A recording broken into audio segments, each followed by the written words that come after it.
So, all right, guys. So we about to go live with Ken and Shawn Porter. Tell your dad can pull it up on the phone. They'll start piling in. But is this good? Yeah, we can see him now. How did you have the fight? Not as close as the judges. Yeah, having in favor of Thurman, but by a much larger margin. I think I gave Danny Garcia maybe. I think I gave him 3 or 4 rounds. But even the rounds that he won.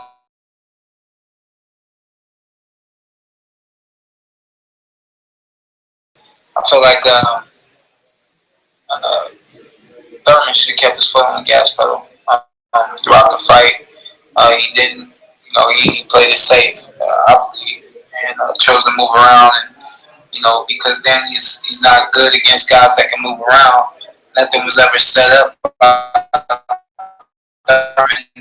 Taking advantage of. Overall, it wasn't the fight that we all thought it would be, but I think most of us thought that Thurman would win it. As it did. And doesn't this fight validate that quite possibly you're at the upper tier of the division, and 2, how important pressure is to a fighter?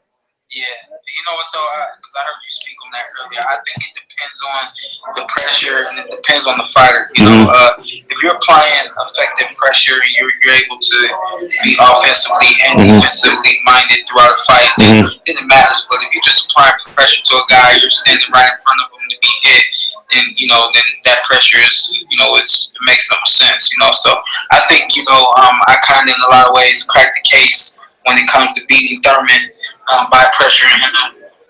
But again, even with myself, I left myself open from time to time.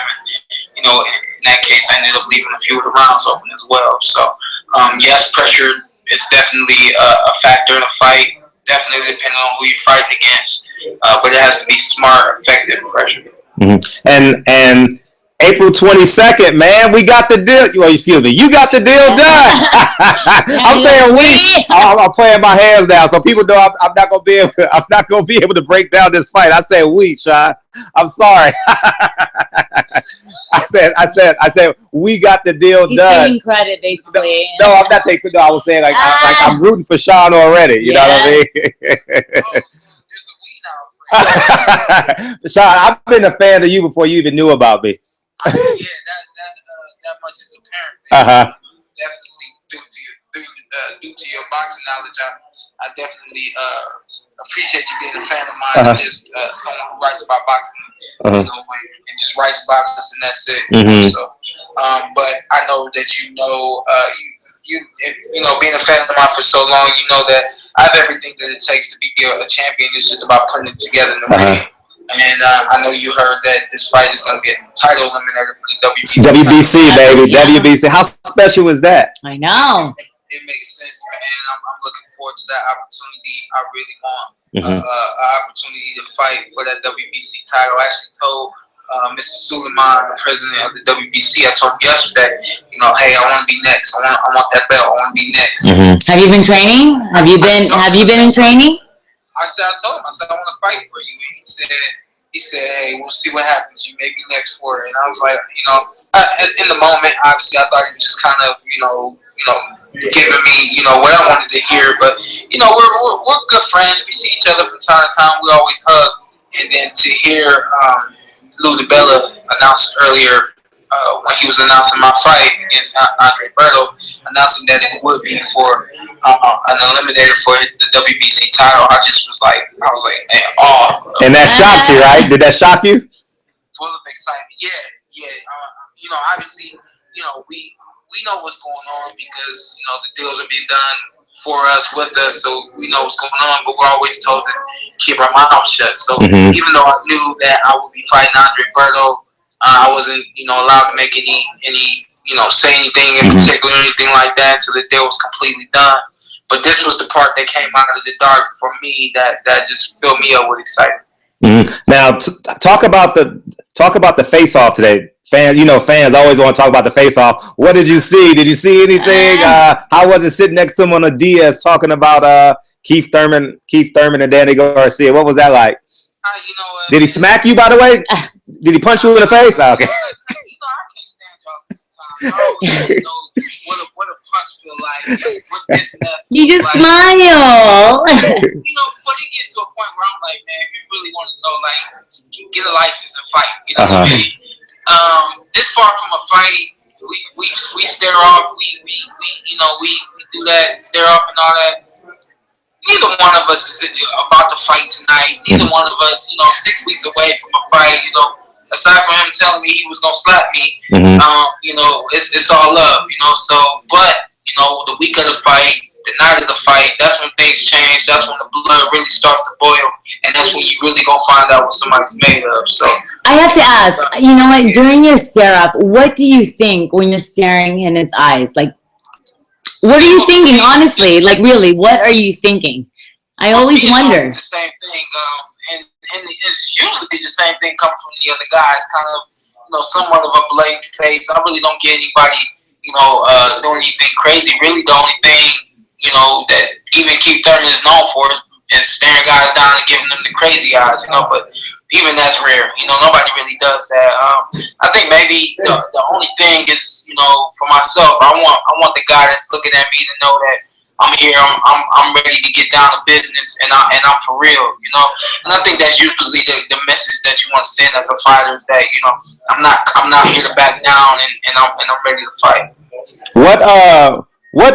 What problems do you think Andre Berto brings to the table, or what challenges you think you'll have to hurdle over? Mm-hmm.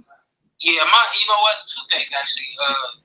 From that question, I think the number one thing I have to be very cautious of and ready for is his counter punching ability and his quickness. Mm-hmm. He's quick on the draw. What I mean by that is, he's very good at seeing a punch and countering that punch, whether that's an uppercut, a hook, or a straight right hand or something like that. So I definitely have to be recognize his counter punching. And just be quicker than him, offense, defense, And then the other thing too is, I have to be prepared, as I know I will be, to go the distance. Mm-hmm. He doesn't stop. Only way he's gonna stop is if the corner throws in the towel or the ref says you've had enough. So I'm prepared to go into some later rounds with this guy. I know that he can take a punch, he can deliver a punch. That's what makes this fight so exciting for other fight fans. I do appreciate you as a fighter when you say what you just said, that you appreciate what your opponent can bring to the table, as opposed to other opponents say, I can beat them, I can do this. But you really just pointed out what your opponent can do to potentially beat you. And I do appreciate that. I love that in a fighter when they can call them out, and that you can, that's what you have to work on in order to beat them for that fight. And I really like that, because you're so humble. And most fighters just like, they talk shit. And you did not talk shit about once. And you were so positive, and you know exactly what you need to do for your fight. Yeah. And I really appreciate that. But there's a lot of things that go into that. I mean, if I talk shit, what's the point? My words, you got to back it up. When I get in the ring, it's all about what I do. It's not about what I say, But even outside of that, I'm a real person. I'm a real athlete. Mm-hmm. Being a real athlete is understanding what you're up against and being prepared for it. If I put on a facade to the people in the public saying, "Oh, I ain't got to worry about this guy. I'm gonna do this. I'm gonna do that," you either gonna tune into it to see me not do it, or you believe me and you're not gonna tune in because this guy's gonna push over. Shawn said it. I'm gonna just wait on the fight after that. So I give the credit where it's due. I understand what's ahead of me. I recognize it, and I prepare for it. So just like I gave y'all the real, I understand that this guy he's even though he's older than me, even though he's been through a lot in his career, we've seen that he's still explosive. We saw that against Victor Ortiz. We saw that he can still box. We saw that against him and Floyd Mayweather. He stood toe to toe with Floyd Mayweather, and we've seen that he can take a punch. We've seen him in the ring numbers of times. Even though he's lumped up, he's still in there and he's trying to give it his all. I'm getting in the ring with a warrior April 22nd, and I'll be ready to show my warrior spirit as well. Now, backstage, obviously, you realize you looking around like, damn, the 147-pound division is lit. You know what I mean? Like y'all backstage, like, man, I probably got to fight you. You know what I'm saying? What's that like behind the scenes? It's real, man. It's crazy because it's what's happening now is what you always thought, what you always knew would happen, and that's as an amateur, it's the same thing. All you guys on the back room, and you all weighing in. The next day, there's half of you guys, and then the next day, there's the half of that half, and so on and so forth. So we've really just, everybody's been eliminated. Now we're looking at each other like, who's next? And the good part about it is you got nothing but great, exciting matches ahead. As long as we do what we're supposed to do, we'll be prepared to give you guys great shows. And you guys will continue to look forward to watching us, no matter if we're defeated or undefeated. You look forward to watching us because we're great, not because we are trying to protect something or trying not to, get hurt or anything like that. We're in there giving it our all, doing what this sport is all about, and adding on to our legacies and the legacies that have come before us. I don't know if you thought about this, but when that decision was announced, and I've mentioned to your dad a couple of times. I know you don't want to dwell on the loss, but there's a lot of victories in your loss because I think you get the easier road back to the WBA and or WBC belt. You understand what I'm saying? Because in my eyes, I'm speaking for myself, Berto is a lesser opponent than a Danny Garcia. So you come back, you get a Berto fight, and guess what? You call out Keith Thurman, obviously. Al Heyman to have him there for that fight. You'll be in Brooklyn. It only makes sense to call that dude to the ring and say, these Brooklyn fans want this fight again. Yeah. You may get the fight, and I think you had the easier road back to the belts. Yeah, well, I mean... you can't say that, obviously, but I mean... Yeah, I was gonna say I'll never set you up, Shawn. No, never. We didn't say that out loud. Yeah. But, it won't be a long time coming. And like you say, even in that defeat, you learn something. You gain something as far as knowledge and experience in the ring. Having fought a great champion in Keith Thurman, you gain popularity and your likeness and the fans. And that's what this sport is all about: is putting on some shows for you guys and just being able to do it again and again. And, I'm prepared to do that right now. Okay, Shawn, a fan asked you a funny question. Yep. When you gonna cut your hair? I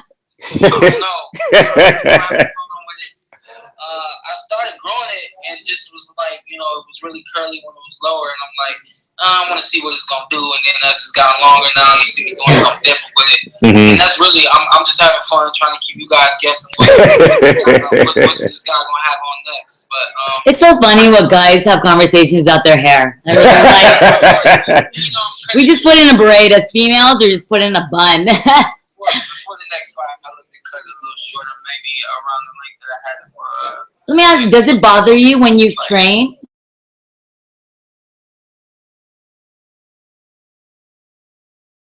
Hairstyle? My hair is different from yours. If I take it out and wash it, it's going to turn into a fro. Before I wash it, I always have some food with it on the So, April 22nd, when does camp start? I know you're probably 161 right now. Yeah, but I had that question asked earlier. Who we're gonna bring in camp? We're not completely squared in on who we're bringing in, but we'll get some guys in this week coming, and we'll really get going with everything this week. And you have any sparring partners in mind that you would love to bring in, or? Right now, I know that we have a few guys, and Brandon Adams, who we used. You've used him before. He's a good, strong, explosive, quick fighter, and he's very good at emulating whoever we need him to emulate. So that's good. And then we also have Mickey Bay, who is a Cleveland boy out in Vegas, and he is also a Mayweather fighter. So he has that Mayweather style. We've seen Andre try to use that in the past. It's gotten him into some trouble. So I'm hoping he does that so I can get him into some really bad trouble. And Instagram goes live. You need to live stream y'all workouts because we intend to do that this week coming, and in the days leading up to the fight. Because so I think we may we may go live twice a week, and we'll make an announcement so that everybody can tune in, and we'll give you a really deep look at what we do from the time I walk into the ring to the time I leave. Somebody asked, would you fight Lamont Peterson for the regular WBA title? For the what? The regular WBA title. What's the regular WBA title? I think you got to be promoted to the W. You know, like do they have the silver and the super? You know that type of thing. It's JV varsity. You get the JV WBA belt. Yeah, like it comes out of nowhere. What? Yeah, platinum. What? It comes when you're weighing in, and you just are surprised. You know, for anything, man, I'm looking forward to fight for that WBC title. That fight with Lamont was presented to us, and you know, obviously we took it, and then we were told that you know it wasn't really a fight that they wanted, which is understandable. And you know, they actually said that you know because we've known each other for some time, it will be like getting into the ring with a really good friend slash brother. So you know, I respect, I understand that, and you know, so we continue to look elsewhere, and we finally got Andre Berto to put some ink on some paper for us. Okay, fight fans want to know what goes on in the locker room after the fight you've been building for your entire career, fighting for a major belt, fighting for a major.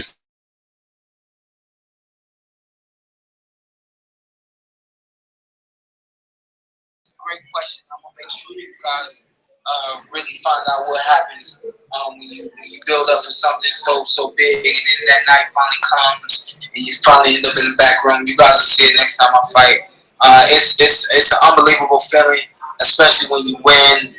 You look around the room, and everyone feels successful. My team, we've been together, we've been solid for a long time. So it really is. It's a moment where we really do reflect on everybody doing their job and seeing it come to life in the fight on that night. So I will definitely let you guys see what's going on in my locker room after my next fight. Where does Danny Garcia go from here in your greatest guesstimation? Honestly, man, it's like I keep telling people, you know, you can protect your O, and you can do your best not to lose. You know, obviously you don't want that to happen, but it can happen. You have to understand that it's not about losing, it's all about how you lose. If you lose on your feet, if you lose giving it your all, if you lose showing your heart and your skills, then people respect that and they want to see you again. But if you're someone in there that, you know, fights not to lose and you come up short and it's not an exciting performance, you didn't really do anything for people to remember, then you're left wondering where you're going to go. So honestly, at this point, I'm not really sure where Danny is going to go. I don't think he took a devastating loss or a hard loss or a bad loss that's going to really knock him down a couple of fights or really mess with his bank account or anything like that.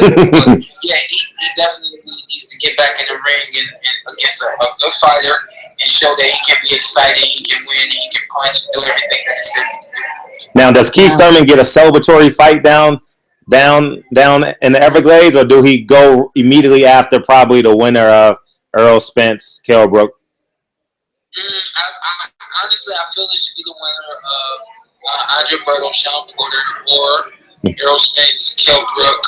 And then we've also said that once we have a fight, we go a little while without fighting, and that's not always our decision.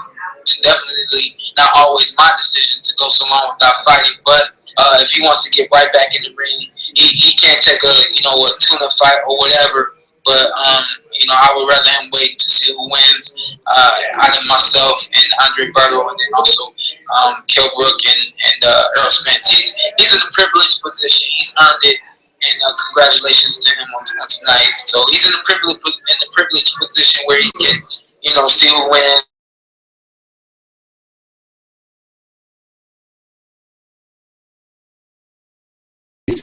Not in terms of it wasn't a fight, but were you impressed with Danny Garcia, or did you expect more from him?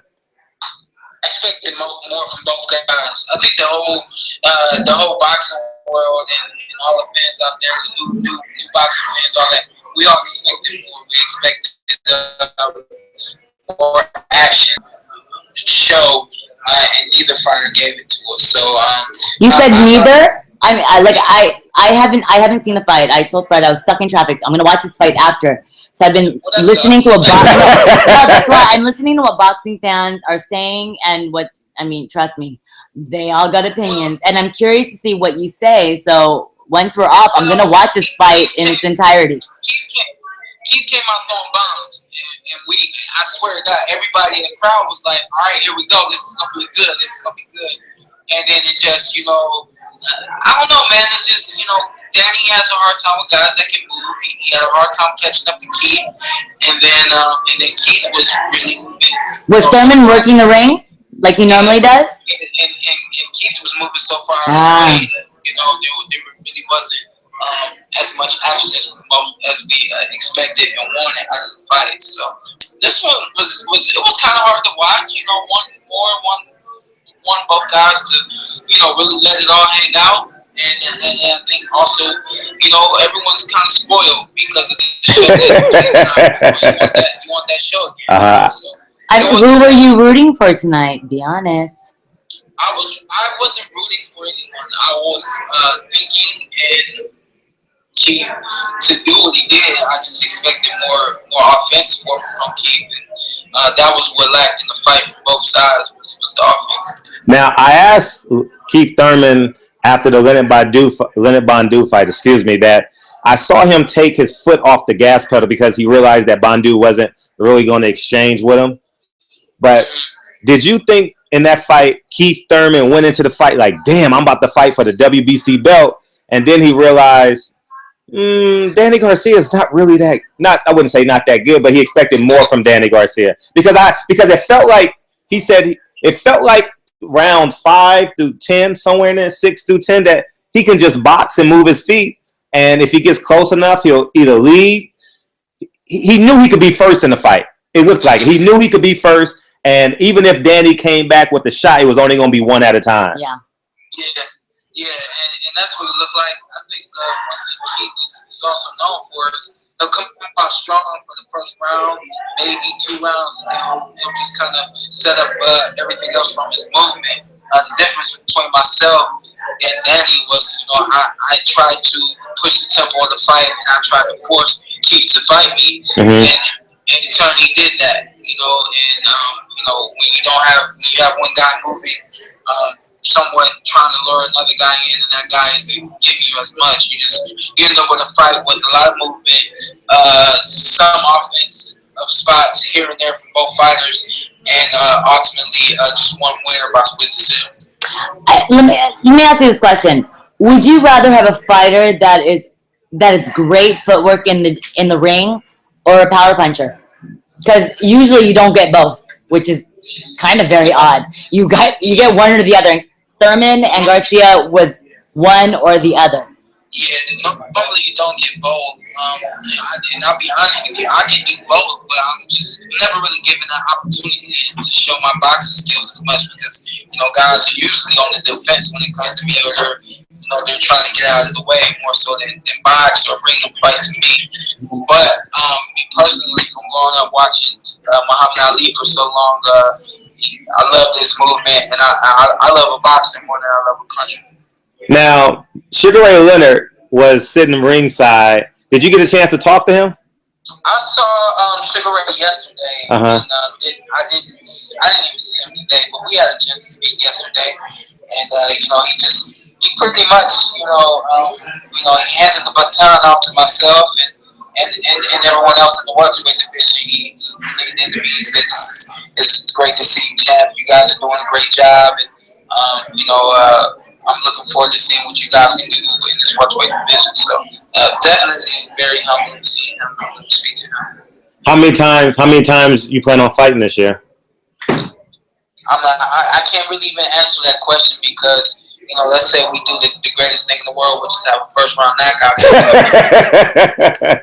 I'm just simply saying that I don't know when it's gonna be the next time I get in the ring. Last year we fought in June. We wanted to fight again in September, June, July, August, September. We tried to fight in October, in November, and then December. December has turned into April.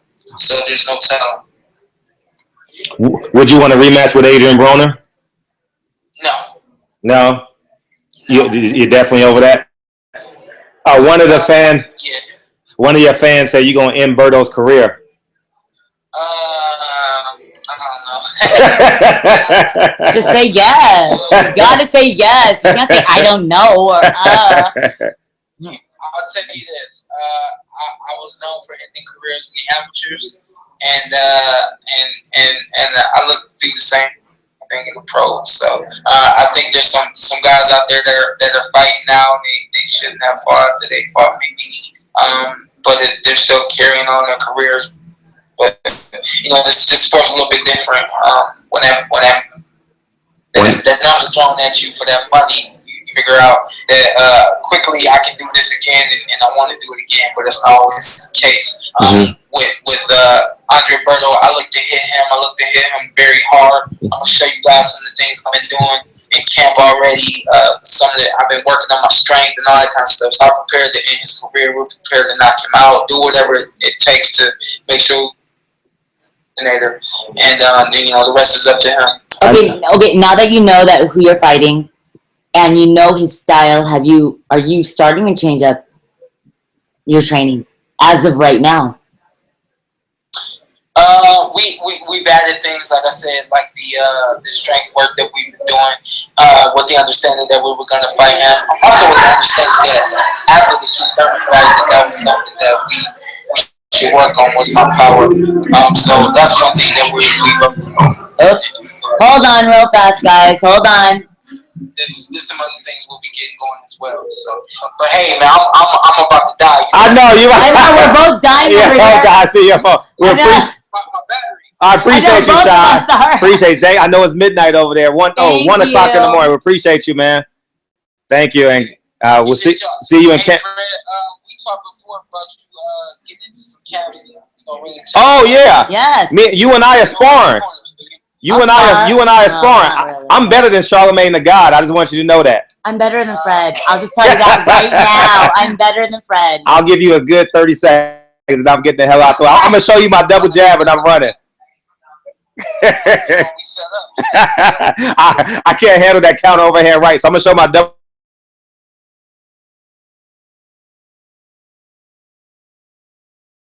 All right. Appreciate you. So wrap it up. Bye. Wrap it up. You can talk. That was a great interview. That was fun. That was so fun. Yeah, that was fun. He hung out with us. He really just gave it. Oh, really won the fight? Well, I told you guys. No, yeah, he did. I went out there. Really? My charger. It was. They had to stop it, and because I was like, "Who won?" And they're like, "Well, they stopped the fight." And I thought it was the other guy, and they're like, "No." I'm like, he looks kind of busted. Like, no, it was Woodley. I'm like, oh, I figured. How did Woodley win? Knockout? Thank you. Silly Gilly, thank you. Gilly 25. How did Woodley win? Knockout decision? Let us know. Let us know. We're busy chatting with Porter. And obviously they had to stop the fight, but what was it, fourth round, third round? Fifth round. Woodley almost finished him in the fifth. They almost draw. Oh, so it was a draw? I mean, it was a decision? Oh, they almost drawed. Thank you, Leticia. Decision. Okay. Decision. Thanks, Johanny. Thank you. You two are awesome. Leticia loves you. Leticia, I love you from the wood. She's from the wood. I mean, this is West Side, but this is from the wood. So we want to log off and what do you want? You want to keep on talking to him? Oh, I don't mind. It doesn't matter. I'm like, so it's so hot. It's so hot. Like. Nah, Danny lost, man. Danny lost.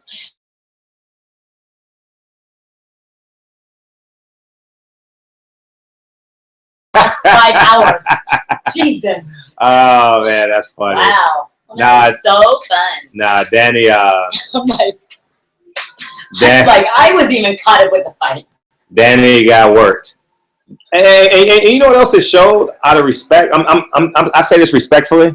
Danny's not on that level yet, and I don't think he ever will be because early on in his career, he didn't do no speed, agility, and quickness training. You got to add that. I know. As young amateur fighters, you don't make no money, and as a young pro, you can't really afford to get trainers like that because it's expensive.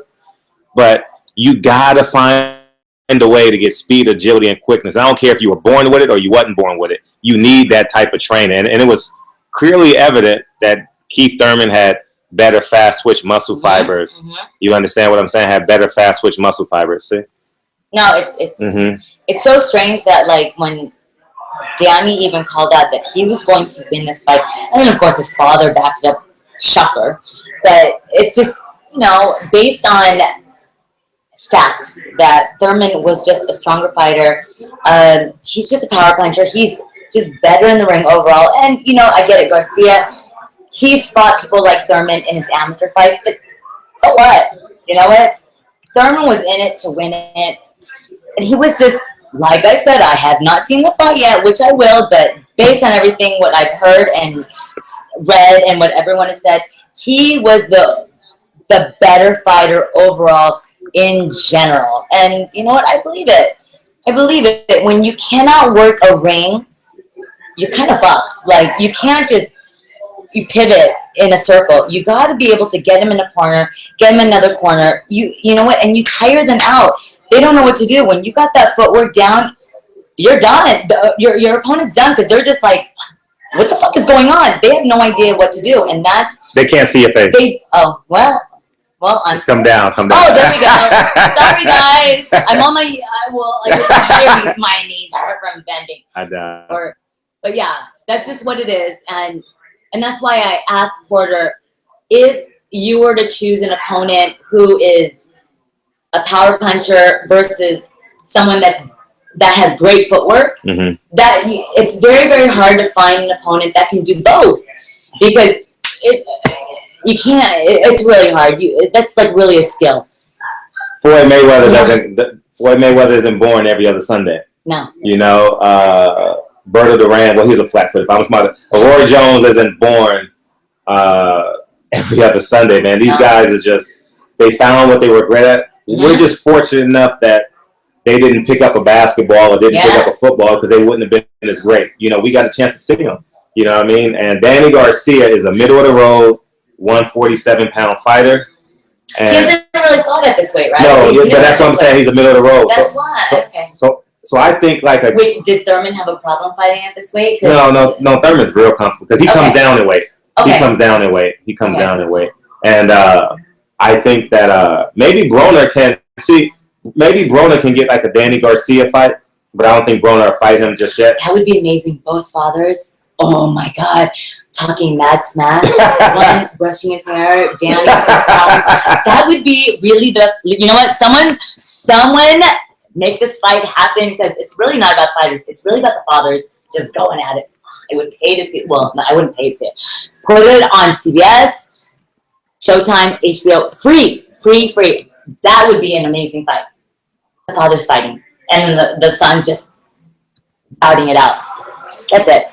Doesn't make any sense. No, Maliner. No, that's not my girl. It could possibly be yours. You got to say the right thing. It could be yours. Boxing. It could be yours. If you know boxing, you got a great pickup line.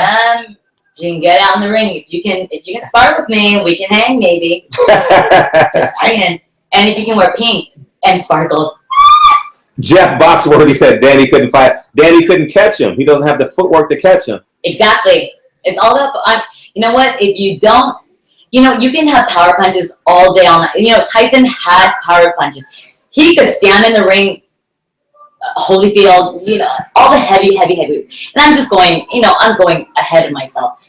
They didn't really have to do footwork, but people that have the footwork can just run around the ring. And if you've never boxed in your life, go try one ring, or go run 2 miles, 3 miles sprinting. Or you know what? Actually, I'm going to just give you this analogy. If you can skip rope for 15 minutes straight, I remember because I train, I box. If you can skip rope for 15 minutes straight, you can last 12 rounds in a ring. And I'm going to tell you, that is so hard. It is so hard because So if you can do that, no one can talk shit about their footwork because it is very, very difficult to be in one round. You have to remember, you have to breathe. You have to remember, boxing is a science. You know, everyone can say they can outbox someone, but you know, once you get in a ring with someone, you have to understand your opponent. What's their next? What are they gonna hit you with? And you have to be able to like come back with like a combo, your defense, and what are you gonna do with your foot? And it's very difficult. And I'm gonna just tell you, I've done it. You know, and it's hard. I was gonna say. You do it before you guys talk shit. Go get in a ring and try it out before you start saying like so and so doesn't have this and this, and you'll understand like what these boxers go through. But I get it. Thurman just had better footwork. That's all I'm gonna say. It was definitely not a split decision. Keith Thurman won that fight outright, but I'm glad he ended up getting the belts. And you know, it was a great night. It was a great night of fighting if you like UFC and boxing. And I genuinely appreciate you guys. Fight night. I love fight night. I'll tell you guys right now how many people we had as of right now. YouTube ain't still counting, so I appreciate you guys. I know. Thank you guys. We had over 2,000 people for the live commentary, and I just updated. So it's gonna keep on pouring in. Okay, what are we listening to outside? 3,000. They had 3,000. Oh, we had over 3,000 people, man.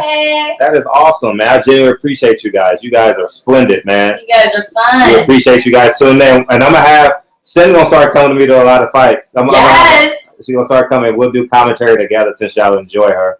I know. And, I know boxing, guys, and I will. You know, yeah. No, but I do know boxing. I'm not just a girl that spits shit out of her mouth. I've been in the ring. I boxed. I've trained. I know what it's like to spar, and it hurts. But you know what? It's the best feeling. And like I said, you boys out there that always talking shit, get in the ring, figure it out, and you'll understand what we're talking about because boxing is really, really the best sport out there besides football. But yeah, boxing. Here, follow her. Follow her on Silly Gilly. Follow her on Instagram, and she'll follow you back. That'll be, what is it? It's at NewsNerd26. Oh, they don't know you were a news anchor. Well, not news. I mean, I was a producer. Yeah. For Channel 5 morning show KTLA, and then I did some, of course, typical weather and traffic. But no, I'm trying to break in the news, and I'm trying to break in boxing, which is my favorite. Interviewing boxers and just boxing in general, it's really my favorite thing in the whole entire world.